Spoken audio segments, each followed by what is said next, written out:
There is no such thing as keeping out of politics. All issues are political games, and we are the players. Political Arena. Wednesdays, 11:30 a.m. On Women Radio. On WFM 91.7. Political Arena. Politicking at all levels. Hey.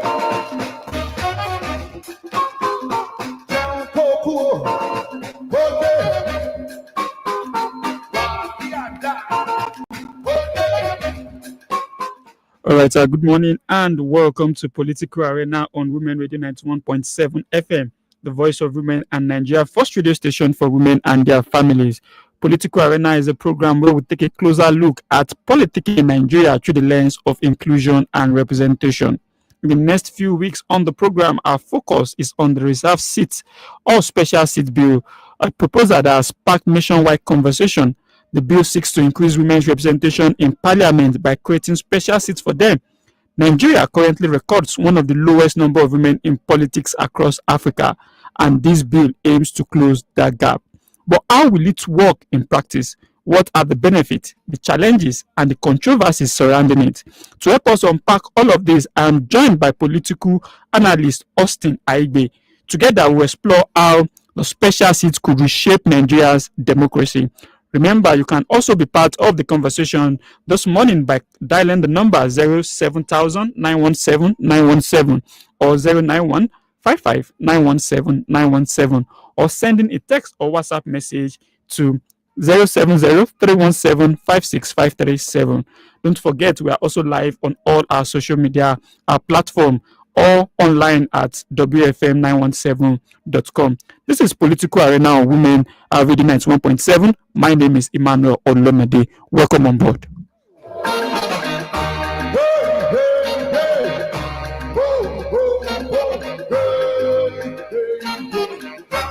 All right, let's get straight into the conversation, and let me welcome my guest this morning as we dive into the conversation. Hello, Austin. Good morning and welcome to Political Arena on Women Radio. Thank you very much, Emmanuel. Nice to have you. Hello, Austin. Can you hear me this morning?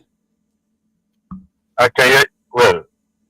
All right. While I try to establish a connection with Austin, let's just look at what exactly is the special or reserved seat bill for women. This is currently called HB 1349 in the National Assembly.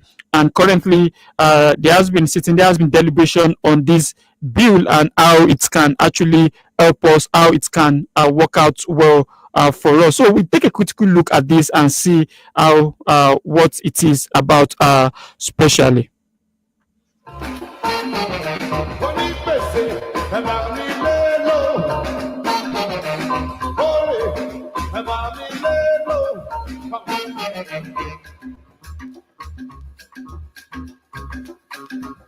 Hey! Jump over, hold it. Hey!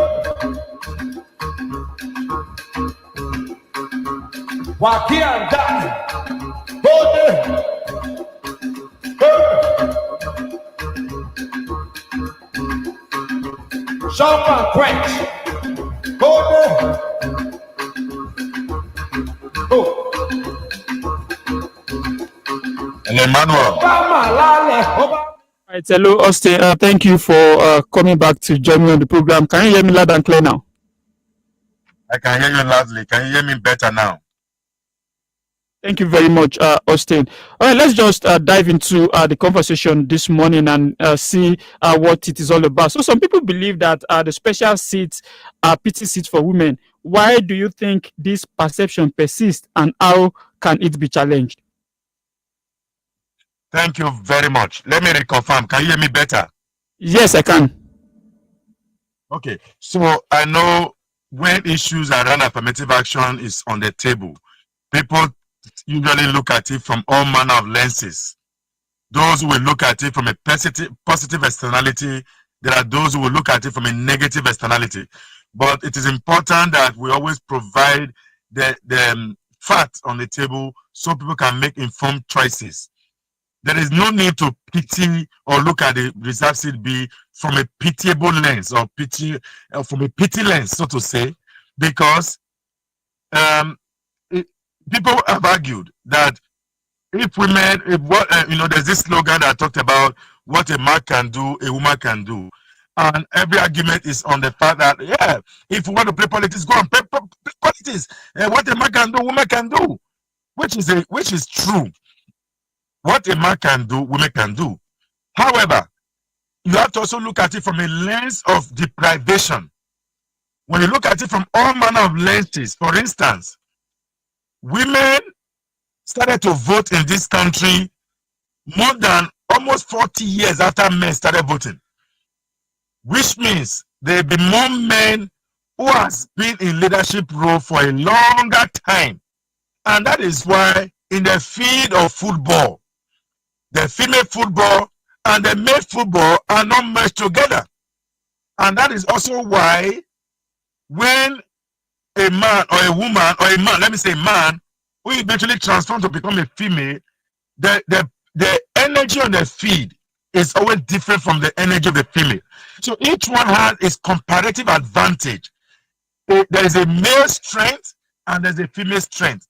In the field of politics, there are those who have been historically in the field, who have known the tactics, whose faces have been on the platform, who has had the moral courage in politics, and of course, who have also used politics to amass certain wealth to be able to control the narrative. For instance, if you check those who own media houses in this country, I will argue that up to 90% are male. Only one station, the women's radio. There is only, even though the women's radio also focuses on men, it is classified as the only women radio. What does that tell you? It tells you in the field of media, in the field of information communication, ICT, you have had historically dominated male role in those sectors. So the same thing with politics. Politics has been a domain of male. So for you to change that domain, you don't need to go in with some form of force. You have to create what is called an affirmative principle. And the reserve seat B, or what they call a special seat B, depending on the name you want to call it, they both mean the same thing, is trying to create that enabling environment for the inclusion of women so they are able to participate in an effective and efficient manner that does not require some form of friction. It's not like a competition that is forceful. The reserve seat B is clear. It is only for female to compete among themselves to go into the National Assembly. It's just like in a football game, like I said, female competing among themselves and playing in the World Cup and all of that, and male, of course, competing. And you also see games where male and female compete. So in the election that is coming, the reserve seat B provides for certain seat numbers that can only be compete for, that can only be contested for by only female. The other positions that exist will continue to be contested for by male and female. The reserve seat B is only intended to bring in the female into the National Assembly, at least those faces that people will call representation, that people will call inclusion. And that's what the reserve seat B means. It is not to pity female. Otherwise, in every sector where you are about to have female contesting only, will you see that as a pitiable position? Of course not. It is an attempt to ensure level of inclusion. All right. Thank you very much for that, Austin. But I just want to say that Women Radio is Nigeria's only radio station for women and their family. So we are out here for the woman and her family consists of a whole lot. So, but our focus is also just for the woman and her family. So we are out here for the woman, not like all others who are not putting them as their main focus. We are out there doing that for the woman. But let's just continue and look at other things. What form of support? You've mentioned a whole lot about it, that we should not look at it as a pity party or as a pitiable seat that we just have to give out to the women out there. But let's look at it. What other form of support from political parties, government, or communities are most critical for women leaders, for women to succeed in politics, because political party plays a vital role in this. So what should we be telling the political parties right now about this reserve seat bill for women? Thank you again. Just to re-echo that your women radio thing, I salute the women radio. I salute the visionary of the women radio, and for the vision that she sought to bring the issues of women to the forefront of national politics, particularly women and family. Thank you. So on political party, again, looking at the same sector, who are those who controls the political party affairs? Men. The chairman, the vice chairman, the national secretary. All of these positions, look at all the parties. In today's political party system, there is no women's political party. In any case, having a women political party system may not even achieve the purpose we are looking for. Let's continue to run the party system that we are running now, but having a quota system in political party structures and systems. What does that mean? In every organized system, there is usually a constitution. That constitution provides for roles and responsibilities. The same way the Nigerian society have what we call the gender roles. Roles, there are societal roles that have been provided for male and female, part of which have become a challenge because of the stereotypes that have been involved over historically. Now, what can political party do? The reserve seat B provides that political party will still need to feed candidates. As it is in Nigeria today, there is no independent candidate. The political parties will still need to feed these candidates. So all these women I talked about earlier who will be competing for these seats, women-only seats, these women will need to be free. We need to come from political parties. They will still need to go through the party primary system. But it will be only women competing for that party primary system at the level of political parties. But what can party do? Party need to feed candidates, female candidates, that know what it means for female representation, women's representation, inclusion.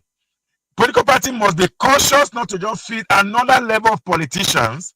However, women or politicians, those are the women we needed, whether they are politicians or otherwise, but they need to be women who are conscious of the objective of the reserve seat bill. The reserve seat bill, like you said in your introduction, is to fill historical gaps. Women who need to fill this gap need to understand.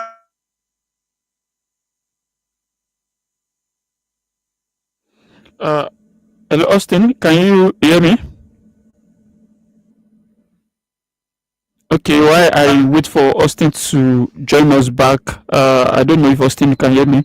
But while I wait for Austin to join us back, let's just take a critical look at the special seat bill, and we look at the numbers, because Austin was talking about filling in the gap, and also speaking to the fact that it took 40 years after men started voting in Nigeria before women could vote. I'm very sure some of us don't even know that exists, and don't even know that actually happened. So it took about 40 years after men started voting in Nigeria for women to start voting. And then you also look at the number, very low number out there. You look at the number of women in politics, the number of women who are there in the Senate. We have 4 women. And Austin, can you hear me? I can hear you clearly. Yes. Hello. Hello, I can hear you. Please continue your thoughts. Yeah, I can hear you. Yes. So I was just saying, just to quickly round up, is that political parties have a special role to feed women with the capacity to truly fill this gap, and not just all other women.